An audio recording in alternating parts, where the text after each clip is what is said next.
விவேக சிந்தாமணி என்ற நூலிலிருந்து 76வது பாடலும் விளக்கமும் சிறப்பாக தொகுத்து வழங்குகின்றார் தமிழருவி வானொலியின் செந்தமிழ் தேனி தக்கோலம் என் ஜல்லாதனையா அவர்கள். உத்தரமேரூரிலிருந்து பாருங்களையா. தமிழே அமுதே வருவாய் நிறைவாய் தருவாய். உலகெங்கும் உள்ள தமிழ் உறவுகளுக்கும் ஜெர்மனி தமிழருவி வானொலிக்கும் இயக்குநர்கள் தமிழ்வேல் திரு நைனை விஜயன் அவர்களுக்கும் தமிழ்ச்சுடர் திருமதி சசிகலா நைனை விஜயன் அவர்களுக்கும் நேயர்களுக்கும் மற்றுமுள்ள அனைவருக்கும் என் வணக்கம். விவேக சிந்தாமணி எனும் தலைப்பில் அந்நூலில் உள்ள பாடல்களையும் என்னுள் பதிந்த கருத்து தெளிவுரை வழங்குகிறேன். தக்கோலம் என் ஜலநாதன், உத்திரமேரூர், தமிழ்நாடு. விவேக சிந்தாமணி பாடல் 76. பேரின்பத்தின் மேன்மையும் சிற்றின்பத்தின் கீழ்மையும் நிட்டையிலே இருந்து மனத்துறவடைந்த பெரியோர்கள் நிமலந்தாலை கிட்டையிலே தொடுத்து முத்தி பெறும் அளவும் பெரிய சுகம் கிடைக்கும். காம வெட்டையிலே மதிமயங்கும் சிறுவருக்கு மனம் பேசி விரும்பி தாலி கட்டையிலே தொடுத்து நடு கட்டையிலே கிடத்து மட்டும் கவலைதானே. பேரின்பத்தின் மேன்மையும் சிற்றின்பத்தின் கீழ்மையும் நிட்டையிலே இருந்து மனத்துறவடைந்த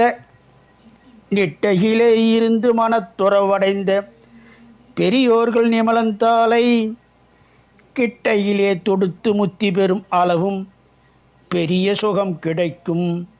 காம வெட்டையிலே மதிமயங்கும் சிறுவருக்கு மனம் பேசி விரும்பி தாலி கட்டையிலே தொடுத்து நடு கட்டையிலே கிடத்து மட்டும் கவலைதானே.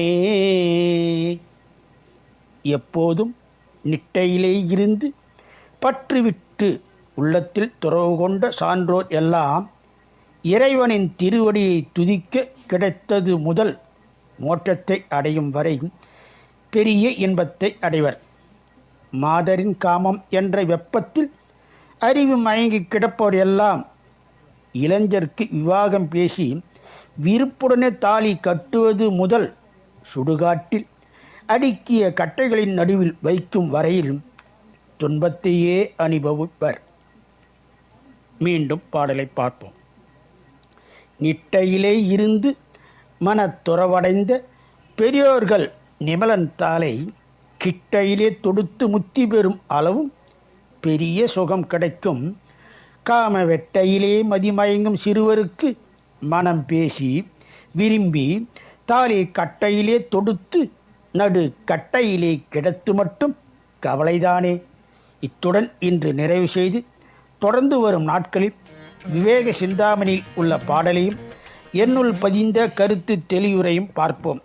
வாய்ப்பளித்த ஜெர்மனி தமிழறி வானொலிக்கும் மற்றுமுள்ள அனைவருக்கும் நன்றி, வணக்கம்.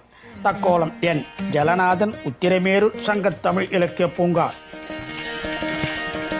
நேயர்கள் இதுவரை கேட்டது விவேக சிந்தாமணி என்ற நூலில் இருந்து 76வது பாடலும் விளக்கமும். சிறப்பாக தொகுத்து வழங்கியவர் தமிழருவி வானொலியின் செந்தமிழ் தேனி தக்கோலம் என் ஜல்லாதனையா அவர்கள். உத்தரமேரூரிலிருந்து. நன்றி இளைய. மீண்டும் இணைந்து கொள்வோம். நன்றி, வணக்கம்.